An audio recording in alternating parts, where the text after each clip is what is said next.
नमस्कार, 10 का एजेंडा देख रहे हैं आपके साथ मैं हूं ऋतु। बुलेटिन की शुरुआत करेंगे बड़ी खबर के साथ। इस वक्त की बड़ी खबर आपको बता दें, निकाय चुनाव को लेकर बीएसपी की बैठक आज देखी जाएगी। आज पार्टी पदाधिकारियों के साथ महत्वपूर्ण बैठक होगी। पदाधिकारियों के साथ मायावती बैठक करेंगी।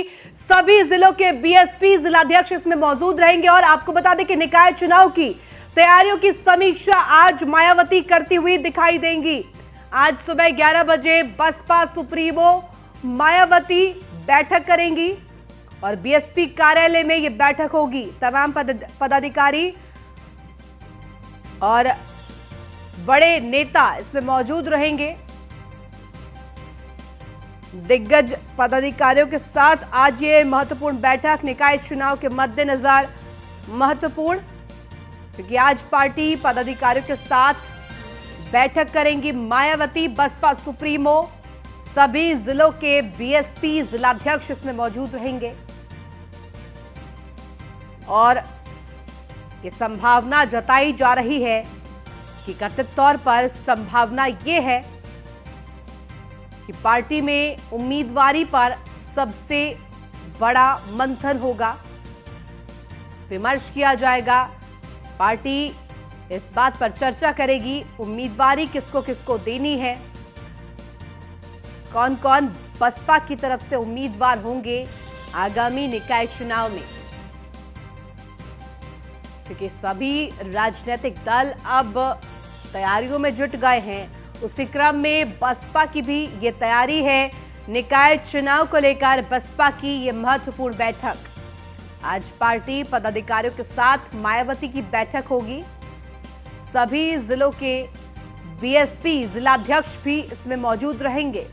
निकाय चुनाव की यदि बात करें तो निकाय चुनाव की तैयारियों की समीक्षा करती हुई नजर आएंगी बसपा सुप्रीमो मायावती। और समय आपको बता दें, आज सुबह 11 बजे बीएसपी कार्यालय में यह बैठक होगी।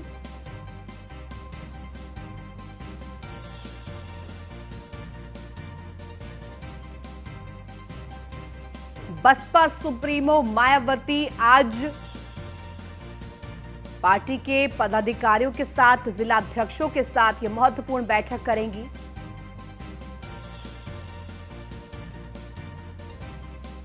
निकाय चुनाव को लेकर बीएसपी की यह बड़ी बैठक के तौर पर देखा जा रहा है। यहां से साफ हो जाएगा कि पार्टी का आगे रुख क्या रहेगा। निकाय चुनाव में किस तरह से पार्टी तैयारियां करेंगी, जिसकी वजह से निकाय चुनाव में अपनी पकड़ मजबूत बीएसपी कर पाए। बूथ स्तर पर किस तरह से पार्टी को मजबूती दिलानी है।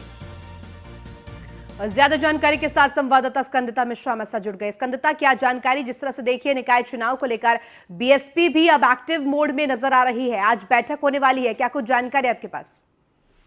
आज 11 बजे से बसपा कार्यालय पर मायावती सुप्रीमो मौजूद रहेंगी और उनके नेतृत्व में पूरी बैठक होने वाली है। बैठक में जो तमाम पदाधिकारी है, जिला प्रभारी है और जो 75 जिलों के जिला अध्यक्ष है, वो सब मौजूद रहने वाले हैं। उनके साथ आज मायावती नगर निकाय चुनाव को लेकर और जो 2024 का चुनाव है उसको लेकर भी दिशा निर्देश जारी करेंगी। किस तरीके से उन्होंने ऐलान किया है कि जो नौ महिलाओं को जोड़ना है, महिलाओं को लेकर टीम बनानी है और जो पूरा जायजा लेके एक जगह जाकर और वो पूरी रिपोर्ट जो है वो सौंपी जाएगी। इसके अलावा हर गांव 5 युवा के नाम से उन्होंने एक दिया है कि हर गांव में 5 युवा रहेंगे बूथ लेवल पर, जो सब जानकारी रखेंगे और कार्यकर्ताओं को बनाएंगे, कार्यकर्ताओं को मजबूत करेंगे। और आज की बैठक नगर निकाय चुनाव को लेकर काफी अहम होने वाली है, जिसमें नगर निकाय चुनाव के लेकर क्या समीकरण रहेंगे, किस तरीके से अपने प्रत्याशियों को उतारना है, उसको लेकर एक अहम चर्चा होने वाली है। इसके साथ साथ सबसे बड़ा सवाल उम्मीदवारी को भी लेकर है, जिसके ऊपर आज मंथन होगा। और खासतौर पर बात करें शाइस्ता परवीन की, तो उनकी उम्मीदवारी को लेकर भी बड़ा सवाल खड़ा है इस वक्त। शाइस्ता परवीन को लेकर भी 2 अप्रैल है, आज भी उनको लेकर ही फैसला आना है और इस बारे में बिल्कुल चर्चा होगी, क्योंकि उम्मीदवारों को और खास करके जो मेयर के लिए किस प्रत्याशी को उतारना है, उसमें शाइस्ता परवीन का भी नाम है, तो उनको लेकर फैसला लिया जाएगा जब आरोप सिद्ध नहीं हुआ था, उससे पहले मायावती जी ने ट्वीट करके कहा था कि अगर आरोप सिद्ध होता है, दोषी करार होते हैं तो शायद वो पार्टी से भी निकाल देंगे। तो ऐसे में देखना होगा कि क्या वो कुछ डिसीजन लेती है। आज इस बारे में भी चर्चा होगी कि किन उम्मीदवारों को लड़ाया जाएगा, जिसमें से शाइस्ता परवीन भी एक नाम है और उनको भी काफी ज्यादा उम्मीदें पार्टी से हैं। जिस तरीके से बीएसपी ने शुरुआती दौर में उनको सपोर्ट किया था और अभी भी उनकी कहीं ना कहीं पार्टी से काफी ज्यादा उम्मीदें हैं। ऐसे में बसपा आज नगर निकाय चुनाव में, चाहे वो नगर पंचायत के प्रत्याशी हो या नगर पालिका के प्रत्याशी, सभी को लेकर आज चर्चा करने वाली है। पार्षद किसको चुनाव लड़वाना है, कौन जिताऊ प्रत्याशी होगा, उस पर दाव लगाने की बसपा पूरी कोशिश करेगी। ठीक है, बहुत शुक्रिया तमाम जानकारी के लिए स्कंदता।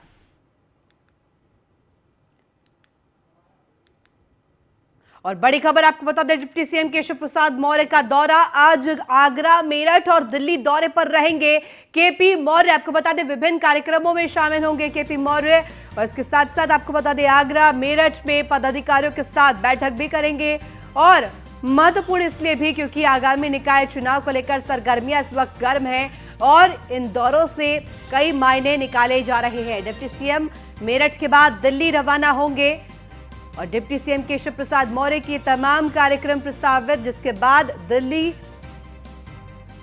के उत्तर प्रदेश सदन पहुंचेंगे केशव प्रसाद मौर्य। तमाम दौरे आज प्रस्तावित केशव प्रसाद मौर्य डिप्टी सीएम के, क्योंकि आगामी निकाय चुनाव को लेकर हर एक स्तर पर बीजेपी तैयारियों में जुटी है और खासतौर पर बात करें तो ये दौरा काफी मायनों में महत्वपूर्ण बताया जा रहा है।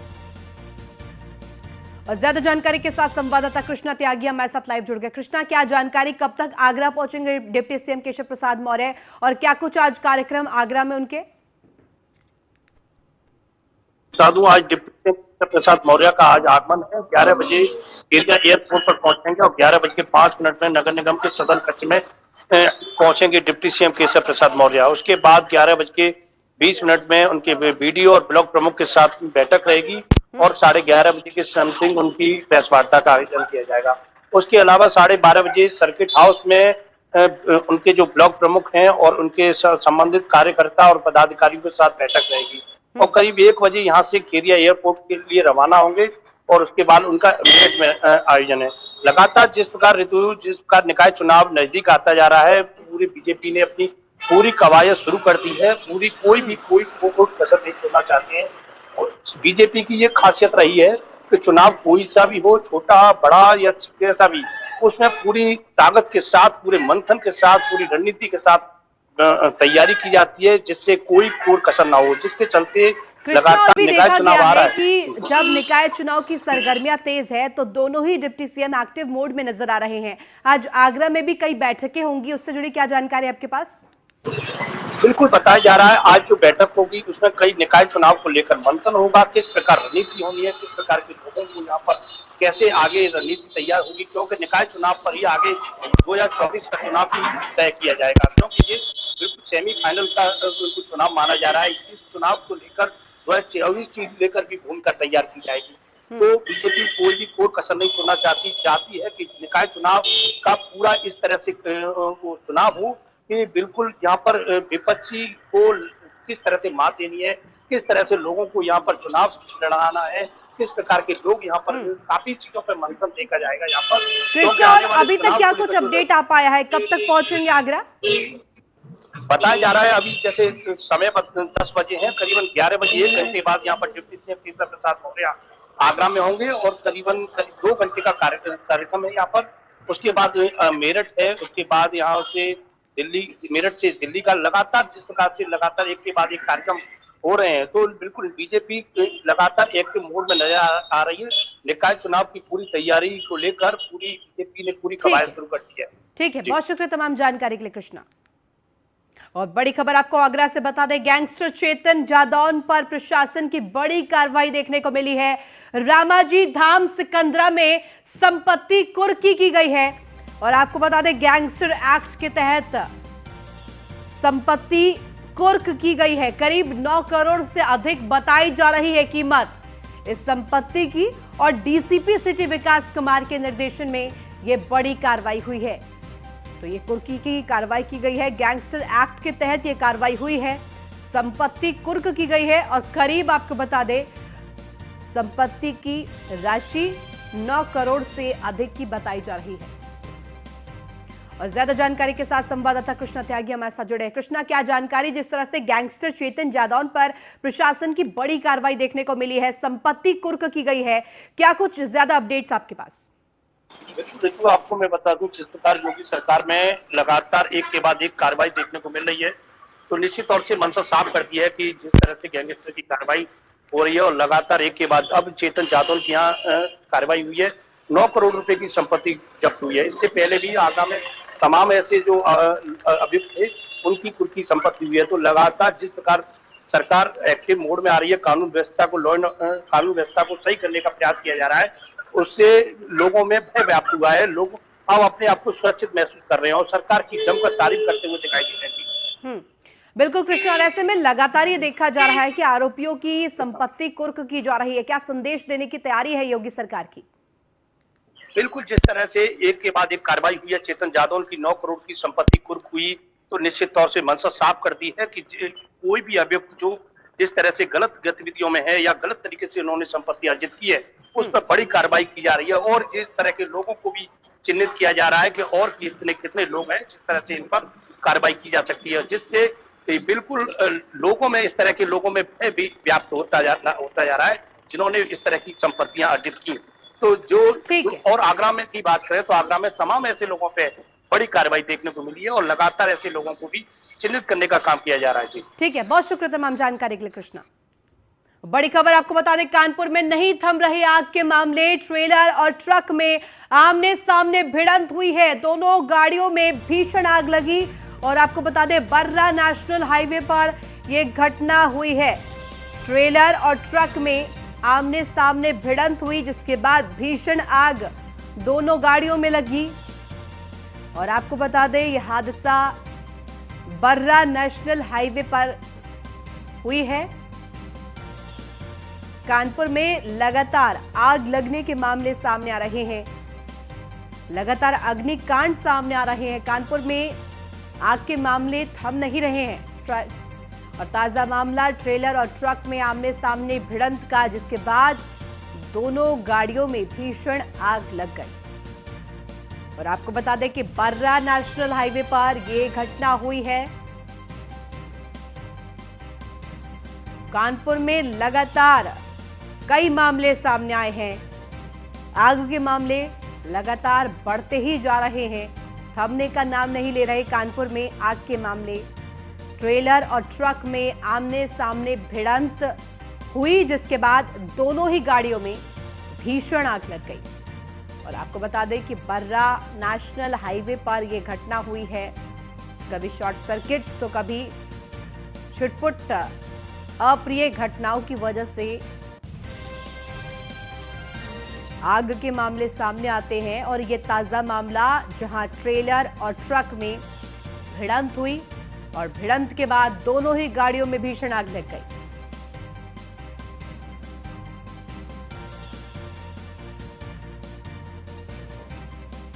और ज्यादा जानकारी के साथ संवाददाता रामजी शर्मा हमारे साथ जुड़ गए। रामजी, क्या जानकारी? जिस तरह से देखिए कानपुर में लगातार आग के मामले सामने आ रहे हैं और एक ताजा मामला भी सामने आया। ट्रेलर और ट्रक में पहले तो आमने सामने भिड़ंत होती है, जिसके बाद दोनों ही गाड़ियों में भीषण आग लग जाती है।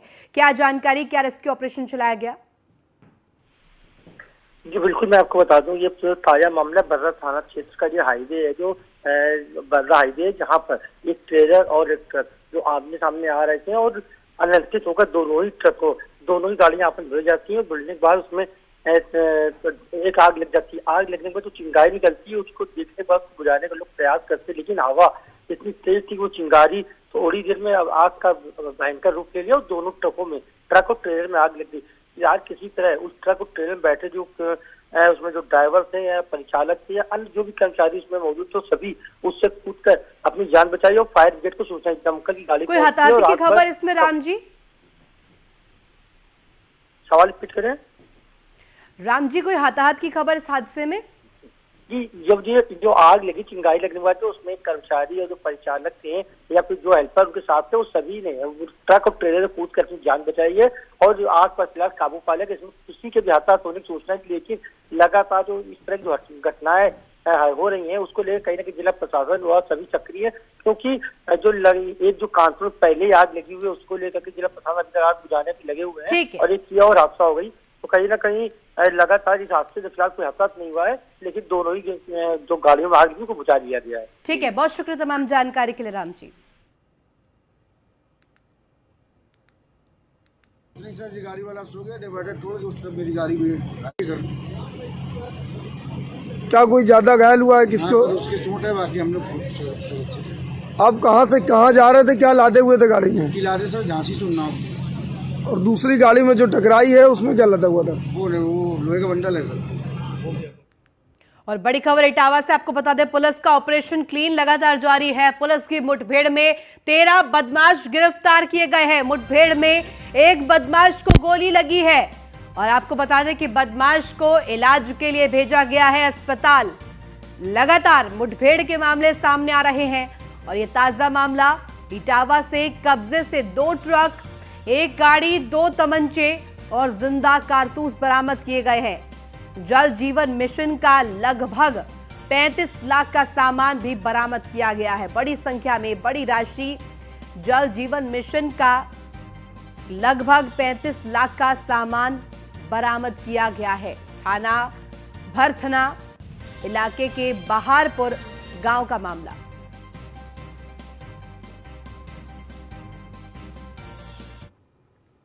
हमारे यहाँ नमामि गंगे के यार्ड में एक घटना हुई थी और हमारी टीम पूरी लगी हुई थी। आज सूचना मिली कि यार्ड में चोरी करने वाले और लूट करने वाले एक गिरोह अपना सामान शिफ्ट करने के लिए ले जा रहा है।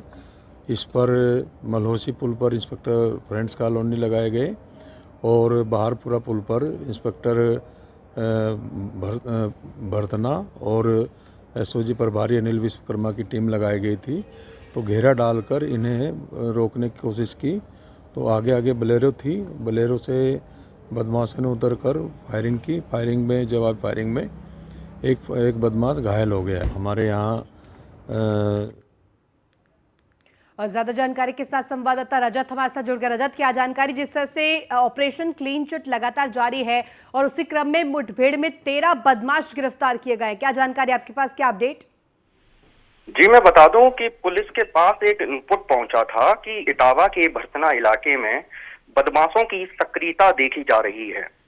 इसी सक्रियता के आधार पर फ्रेंड्स कॉलोनी और भरतना पुलिस को लगाया गया और सूचित किया गया कि औरैया की तरफ से बदमाश भरतना की तरफ आ रहे हैं। जब ये बदमाश भरतना के बाहरपुर के पास देखे गए तो पुलिस द्वारा इन्हें रोकने का प्रयास किया गया, जिसमें दोनों तरफ से गोलियां चली हैं। एक बदमाश को गोली भी लगी है, जिसको इलाज के लिए अस्पताल में भर्ती करा दिया गया है। इस मुठभेड़ में मैं बता दूं कि 13 बदमाश गिरफ्तार किए गए हैं, जिसमें 2 ट्रक बरामद किए गए हैं और बरामदगी की अगर हम बात करें तो और भी कई अन्य सामान बरामद किए गए हैं, उससे जुड़ी क्या जानकारी आपके पास है? जी मैं बता दूं कि इनसे 2 ट्रक बरामद किए गए हैं और एक बोलेरो कार भी बरामद की गई है और इसमें 2 कट्टे और जिंदा कारतूस भी मिले हैं। मैं एक बड़ी बात ये भी बता दूं आपको कि जो इन ट्रकों के अंदर जो सामान मिला है वो जल जीवन मिशन योजना जो कि भारत सरकार द्वारा। ठीक है, बहुत शुक्रिया तमाम जानकारी के लिए रजत।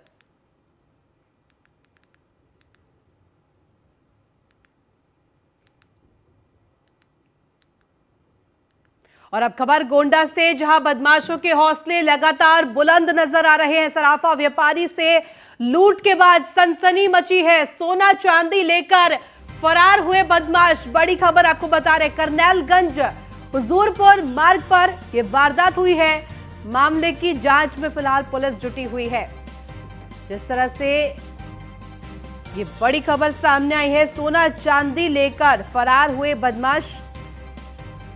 सराफा व्यापारी को निशाना बनाया गया। सराफा व्यापारी से लूट के बाद सनसनी मची हुई है। लोगों के मन में इसको लेकर खासा डर देखा गया है। बदमाशों के हौसले इस कदर बुलंद दिखाई दिए। गोंडा में सराफा व्यापारी से लूट की घटना।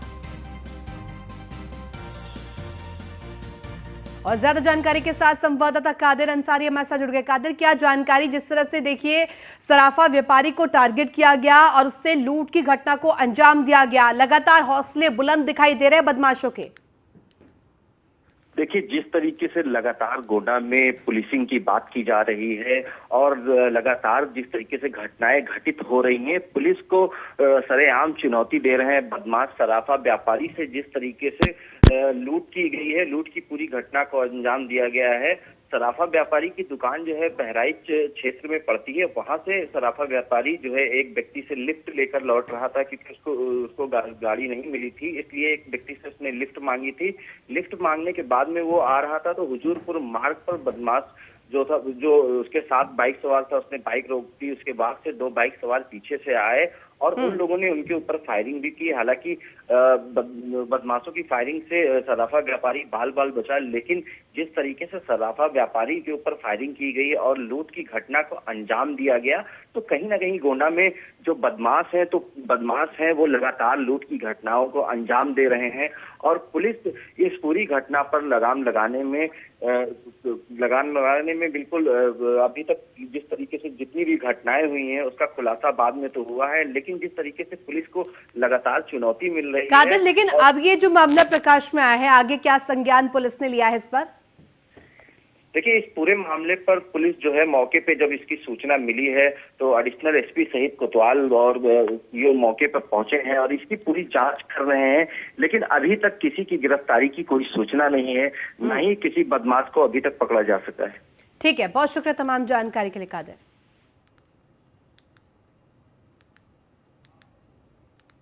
वही बड़ी खबर आपको बता दें पीलीभीत से, जहां दबंगों के आतंक से पलायन को मजबूर हो गए हैं गरीब परिवार। घर बेचकर पलायन करने को मजबूर हुए हैं परिवार वाले। दबंगों ने धारदार हथियार से हमला किया था, जिसके बाद दहशत देखी गई है और लोग गरीब परिवार मजबूर हो गए हैं पलायन को। पुलिस से कई शिकायत पर मामला दर्ज हुआ था। थाना बरखेड़ा क्षेत्र के ज्योराहा कल्याणपुर गांव का यह पूरा मामला बताया जा रहा है। इस तरह से आतंक देखा गया और आतंक से दहशत में आने के बाद गरीब परिवार मजबूर हो गए हैं पलायन करने को। हम लोग बहुत परेशान हैं। हम घर से बाहर निकल नहीं पा रहे हैं, नहीं कहीं जा पा रहे हैं, हम दवा भी नहीं ला पा रहे हैं और नहीं तो हम फसल देखने जा पा रहे हैं अपने खेत ऊत पे। हमारा नुकसान हो रहा है, ये दबंग लोग हमें जीने नहीं दे रहे हैं, इसीलिए मजबूर होकर हमने ये प्लान बनाया है। हम लोग बहुत परेशान हैं। और ज्यादा जानकारी के साथ संवाददाता अमित शर्मा हमारे साथ जुड़ गए हैं। अमित, क्या जानकारी? जिस तरह से पीलीभीत से खबर सामने आई है, दबंगों के आतंक से गरीब परिवार वाले पलायन करने को मजबूर हो गए हैं। दरअसल ये पीलीभीत के बरखेड़ा थाना क्षेत्र के ज्योरा कल्याणपुर का मामला है, जहां पर ये मोहित कुमार जो पीड़ित हैं, इनका कुछ जमीन को लेकर के कुछ दिन पहले विवाद हुआ था और वो विवाद इतना बढ़ा कि उस मामला पुलिस में पहुंचा। हालांकि पुलिस ने उसमें जो है आपस में समझौता करा दिया उसके बाद, लेकिन वो मामला थमा नहीं। हाल ही में अभी 5 दिन पहले आपस में झगड़ा हुआ, जब वो खेत से आ रहा था मोहित, तो वहां दबंगों ने उस पर हमला कर दिया और धारदार हथियार से हमला करने पर उसके हाथ भी कट गया और वहीं चेहरे पे भी उसके काफी चोट के निशान आए, जिसको लेकर उसके थाने में तहरीर दी। हालांकि वहां बरखेड़ा पुलिस ने एक्शन बॉन्ड बयान करके आरोपियों के खिलाफ मुकदमा तो दर्ज कर लिया, लेकिन उसके बाद भी जब जो अपराधी हैं, जो आरोपी हैं, वो खुलेआम घूम रहे हैं और उसको धमकी दे रहे हैं और जान मारने की धमकी दे रहे हैं, तो इससे जो परेशानी है, वहां पे जो पीड़ित हुआ है उसने अपने आप को सोचा कि यहाँ से, तब उसने जो है एक पोस्टर अपना बैनर लगाया मकान में और मकान बेच करके गांव से पलायन करने की बात की जा रही है। तो वहीं पुलिस का कहना है कि हम आरोपियों को जल्द से जल्द गिरफ्तार करके जेल भेजेंगे, लेकिन अब ये देखने वाली बात होगी कि ऐसे में जहां कानून का राज होना चाहिए, वहां पर अगर दबंगों का राज होगा तो आम जनमानस से कमजोर व्यक्ति का सहारा कौन बनेगा? ये कहीं न कहीं सवाल खड़ा होता है कि मुकदमा दर्ज कर लेना ही काफी नहीं है। बिल्कुल अमित मिश्रा, आप बने रहिए हमारे साथ, आगे भी आपसे अपडेट लेंगे। और बड़ी खबर आपको पीलीभीत से बता दें, अष्टधातु की मूर्ति कोतवाली से नाटकीय ढंग से बरामद हुई है। सेवानिवृत्त हेड मोहर्रिर ने मालखाने से बरामद कराई है मूर्ति। मालखाने से चोरी हुई मूर्ति मालखाने में ही मिली है। मूर्ति को अब अदालत में पेश किया जाएगा। हेड मोहर्रिर पर लिखा गया था मुकदमा। अचानक कोतवाली के मालखाने में मूर्ति मिलती है, जिसके बाद अब ये मामला प्रकाश में आ गया है। और ज्यादा जानकारी के साथ संवाददाता अमित मिश्रा हमारे साथ लगातार बने हुए। अमित, आपसे जानकारी चाहेंगे, अष्टधातु की मूर्ति कोतवाली से नाटकीय ढंग से मिली है, क्या अब आगे इस पर इससे जुड़ी जानकारी आपके पास है? आगे क्या कुछ होगा? दरअसल आपको बता दें, ये अष्टधातु की मूर्ति जो है नेपाल से तस्करों के द्वारा लाई गई थी और जिसको आसाम चौराहे के पास जो है एक मुखबिर की सूचना पर उन को गिरफ्तार कर लिया गया था और उनसे ये मूर्ति बरामद की गई थी। मूर्ति बरामद करने के बाद इसको जो है विधि प्रयोगशाला, विज्ञान प्रयोगशाला वहां आगरा भेजा गया था और आगरा भेजने के बाद उसको पूरनपुर कोतवाली में रखवा दिया गया था सुरक्षित के तौर पे। तो वहीं 2009 में इसको रखवाने के बाद मुकदमा चलता रहा और जब हाल ही में अभी 1 माह पहले न्यायालय में उस संबंधित मुकदमे में इसकी पेशी होने की बात आई, मुएज करने की बात आई, तो पुलिस पूरनपुर कोतवाली उस अष्टधातु की मूर्ति को शायद पेश करने वहां पे असमर्थ दिखी। न्यायालय ने फिर उसको नोटिस जारी किया तो उन्होंने ये आख्या दी कि यहाँ से मूर्ति जो है गायब हो गई। जब न्यायालय ने इस संबंधित अपर पुलिस महानिदेशक को पत्र लिखा और न्यायालय में मूर्ति को पेश करने की बात कही तो पुलिस महकमे हड़कंप मच गया और आनंद फानन में संबंधित अधिकारी, मजिस्ट्रेट, सीओ, ये तमाम अधिकारी पूरनपुर कोतवाली पहुंचे और वहां पर जो मालखाना है कोतवाली का वहां पे ढूंढना शुरू किया।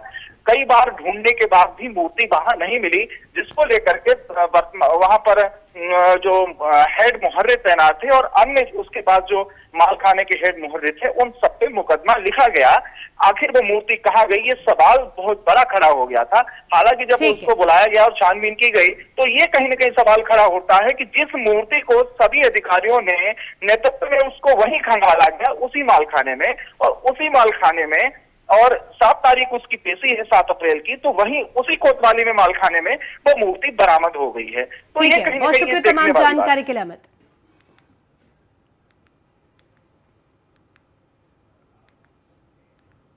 बड़ी खबर आगरा से आपको बता दें, यात्रियों की सुविधा के लिए परिवहन निगम का विशेष कदम सामने देखने को मिला है। यात्रियों की सुरक्षा और राहत के लिए विशेष कदम उठाया गया है। यात्री राहत एवं सुरक्षा योजना के तहत दिलाई जाएगी विशेष राहत। आपको बता दें, दुर्घटना में मृत्यु होने पर 7.5 लाख रुपए का मुआवजा दिया जाएगा। आधे टिकट की मुआवजा राशि 3.75 लाख रुपए दी जाएगी। चालक, परिचालक, एमएसटी और पास धारक पर लागू होंगे नियम। हमारे यहाँ की जो यात्री राहत एवं सुरक्षा योजना उस स्कीम का नाम दिया गया है, उसके अंतर्गत जो बस में यात्रारत यात्री है, यदि बस की दुर्घटना हो जाती है और उसमें वो घायल या मृत्यु हो जाती है ऐसे यात्री की, तो उसको उस राहत योजना के तहत आर्थिक राशि देने की एक योजना है। उसके अंतर्गत यदि वयस्क यात्री है तो उसको 7.5 लाख रुपए की राशि दी जा सकती है।